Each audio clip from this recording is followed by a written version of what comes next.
Welcome back to Awesome Possum Hobbies and Games. I am Chris, and I'm back with my TCG Player Order of the Week. This is actually came from several different places, as well as a direct shipment.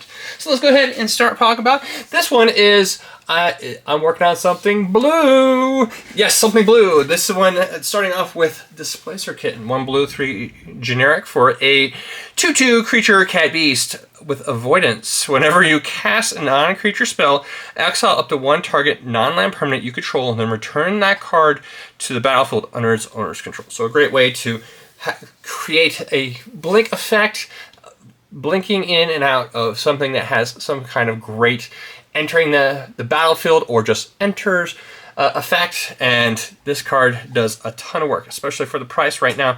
It is not a bad deal, especially for the borderless one. I think this card will continue to go up in price. Next one is Tunnel Vision. For 1 blue, 5 generic for a sorcery. Name a card. Target player reveals cards from the top of his or her library until the named card is revealed. If it is, that player puts the rest of the cards revealed into the graveyard and puts the named card on top of his library. Otherwise, that player shuffles his or her library. So if you have a way of putting a card from someone's graveyard onto the bottom of their deck, or if there is another effect like a type of counter that forces someone to counter someone's spell, to put that card onto the bottom of their deck. Now that you know what that card is, you play this for 6, and now they have 1 card left in their deck. Not a bad little mill card if you like to play mill. This card's not terribly expensive, but at the same time, it's starting to get harder to find, so this one's not in terrific condition. Next one, Stifle. This is a great card. 1 blue. It's an instant counter target activated ability or triggered ability. Yeah, one of the very few cards that actually does counter target activated or triggered abilities for only 1 blue. This is a fantastic include to a lot of different decks, especially if you're playing against someone that plays with 2-card combos. If you, let's say someone plays Thassa's Oracle against you and they decide to, oh look, I'm going to go through and dig through my deck for a card that's not there, or to get rid of all the cards in my deck, guess what? You can just go ahead and stifle that ability to make it so it doesn't happen. Great card. Next one is Trick Bind. Another great blue counter-style spell for a blue and 1 generic for an instant. Has split second, so as long as the spell is on the stack, players can't play spells or activate abilities that aren't mana abilities. So if you play that card, people aren't going to be able to do anything else to do anything to counter target activated or triggered ability. If a permanent ability is countered this way, activated abilities of that permanent can't be played this turn. So mana abilities can't be targeted, but you know what? Those Thassa Oracles or other 2-card combos that go off that just win the game outright, guess what? Trick Bind, great way of stopping them from winning, and usually makes it so they lose. Next one is a borderless version of Fact or Fiction. 1 blue, 3 generic for an instant. Reveal top 5 cards of your library, and opponent separates those cards into 2 piles. Put 1 into your hand, other into your graveyard. So those are face-up piles. So someone's going to put 1 card and 4 cards. If that 1 card's really good, you know, sometimes they're going to have to sacrifice those other 4 cards to be able to get that 1. Or if, you know, 2 and 3, you get some good choices. Not a bad blue card. Next one is Lawan, Cephalid Empress for a blue and 3 generic for a 2/3 legendary creature, Cephalid Noble. When this card enters the battlefield, return all blue creatures your opponents control to their owner's hands. You can't cast blue creature spells, or your opponents cannot cast blue creature spells. So if you were playing with a card like Painter Servant or another fantastic card that turns all your opponent's stuff blue, guess what? You're going to be returning all those things to their hands. Not a bad little commander style card. Next one's Mechanized Production. This is from the Fallout series for 2 blue, 2 generic for an enchantment aura. Enchant artifact you control at the beginning of your upkeep. Create a token that's a copy of enchanted artifact. Then you control, if you control 8 or more artifacts with the same name as another one, you win the game. Wow. You know, treasure tokens or construct tokens that get plus X, whereas that's the number of artifacts in play. There's all kinds of awesome things that you can target, and you know, there might be a chance to win the game. This is a great card. Check it out.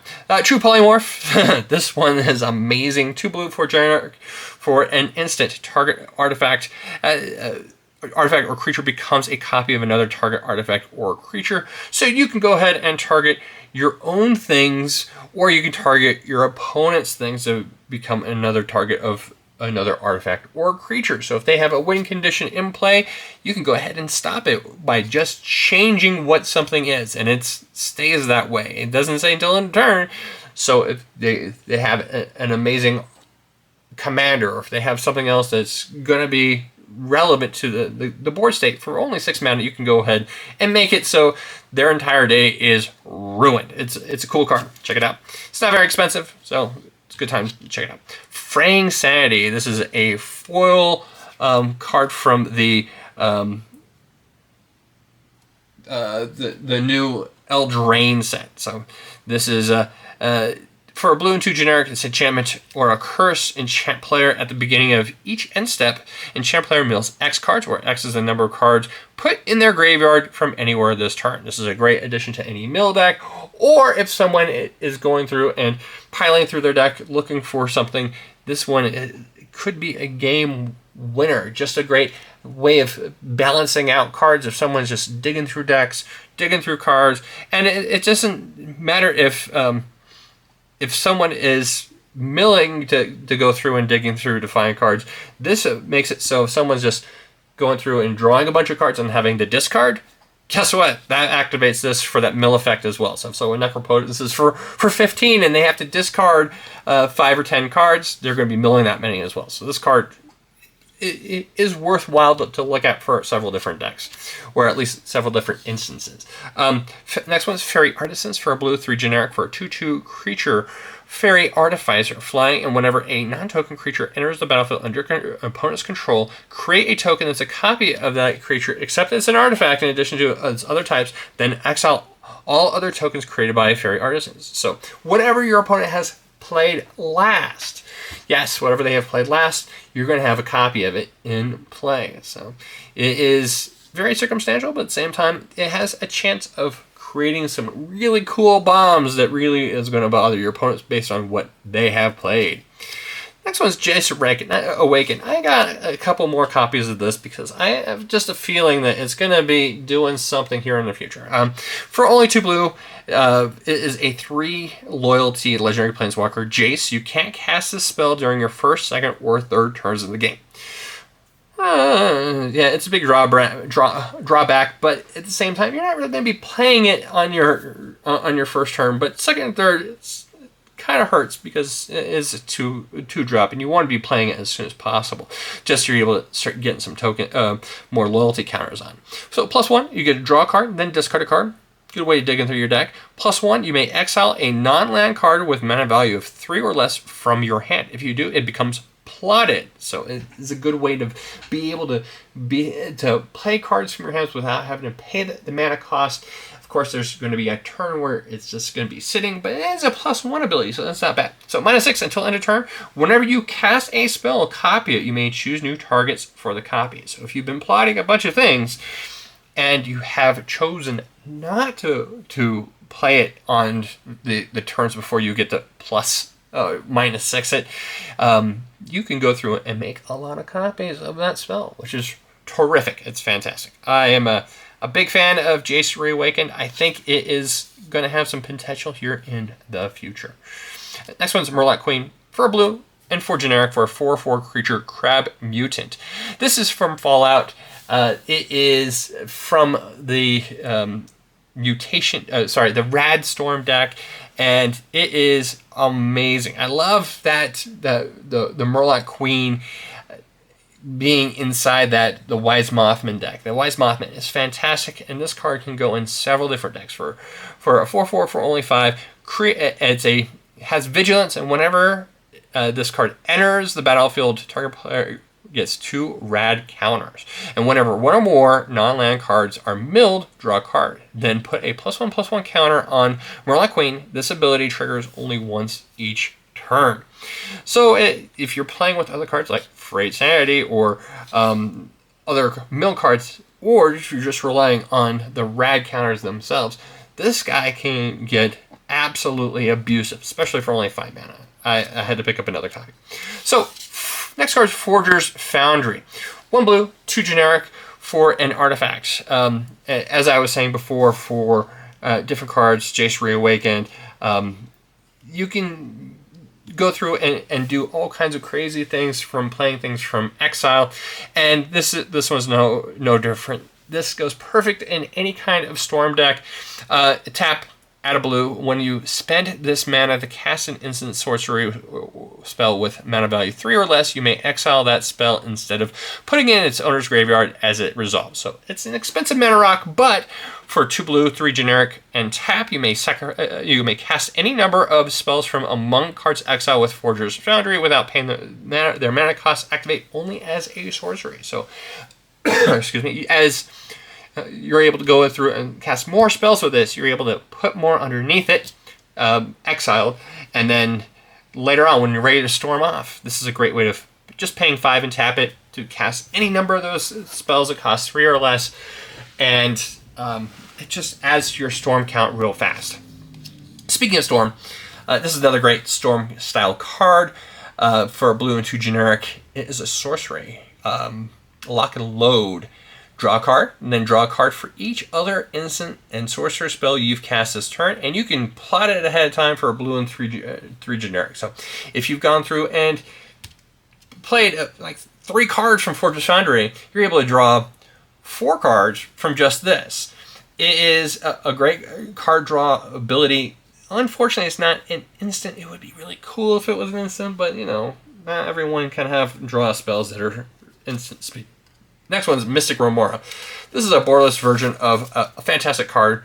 For a blue, it's an enchantment, cumulative upkeep of 1. So at the beginning of your upkeep, you put an H counter on this permanent, then sacrifice it, and you pay unless you pay its upkeep cost for 1 for generic for each of its counters on it, H counters on it.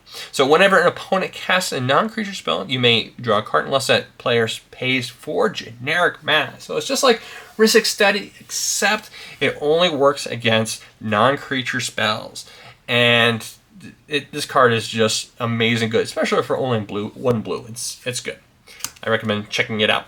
Sink into Stupor. This is one of the new style counter spells from Modern Horizons 3 for 2 blue, 1 generic. Instant. Return target spell or non-land permanent to its opponent's control to its owner's hand. So, yeah, it's a temporary counter spell. People can go through and play it again. But at the same time, if you draw it early, you can go through and play it on the backside for Sephoric Springs. It's a land. As it enters the battlefield, you may pay 3 life. If you don't enter the battlefield, tap, and taps reduced blue mana. Next one's Fierce Guardianship. This is a fantastic commander card for a blue and 2 generic. It's an instant. This particular copy is getting kind of expensive, so check it out now. I don't see a reprint happening anytime in the near future, but you never know with Wizards. Just releasing so many products recently. This is an instant. If you control your commander, you may cast a spell without paying its mana cost. Counter target non-creature spell. So usually for countering non-creature spells, you're going to be paying a blue and 1 generic. This one costs 1 more if you're going to be paying the mana cost. That's if you're paying the mana cost. If you have a commander in play, you're not paying the mana cost. You're just countering non-creature spells. It's a fantastic spell. I recommend getting a copy for your commander deck. If you're playing blue, of course. Unwind for a blue and 2 generic. It's an instant. Counter target non-creature spell. Untap up to 3 lands. So this is kind of a free counter spell. So if you have 3 lands that produce 3 mana, you're able to untap them and then keep it available for actually hard casting Fierce Guardianship or any other counter spell you may have in your hand for a future turn. Not a bad little free counter spell. Archaea Answer for 2 blue, 2 generic creature human wizard for a 1/2, and whenever it enters a battlefield, return target instant or sorcery card from your graveyard to your hand. Yes, if you need another counter spell, this is a great way of putting those free Fierce Guardianships right back in your hand, so you're able to play them again for free. And now, next one is Dramatic Reversal for a blue, 1 generic. This is a promo card. For an instant, untap all non-land permanents you control. Yeah, that's not bad, especially if you need to be able to have a lot of mana available, or even better, if you need to have Isochron Scepter untap itself, and you have a lot of artifact mana to be able to cast Dramatic Reversal again and again and again and again and again and then again, and then do all kinds of fun, nifty things. An Isochron Scepter, if you don't know about it, it's 2 generic mana for an artifact. Imprint, whenever Isochron Scepter enters the battlefield, you may exile an instant card with converted mana cost of 2 or less from your hand, dramatic reversal, and then pay 2 and tap. You may copy the exile card. If you do, you may cast the copy without paying its mana cost. So I will go ahead and remove the dramatic reversal from the game, put it underneath the Isochron Scepter just to show what it's all about, and then I'll pay 2 and tap it, and I'll untap all non-land permanents from the dramatic reversal, untapping itself. So now, if you have enough mana to be able to have artifact mana to activate it, you just get to do that over and over and over again, having some kind of payoff already in play. Prodigal Sorcerer, and a new one was just previewed. Tim, the Prodigal Sorcerer, or Tim the Enchanter, who's the Prodigal Sorcerer. It's a great one. Now you're just gonna be tapping to do 1 damage, and there you go. That's a good way to be able to untap and tap, untap and tap. Just do 1 damage infinitely to everything. Great combo. Well, I hope you enjoyed this video. Until next time, I hope you have a fantastic week. And remember to keep it rolling. And thank you for watching. If you enjoyed this video, please take the time to like the video and subscribe if you'd like to stay updated. Have a great day and keep them rolling.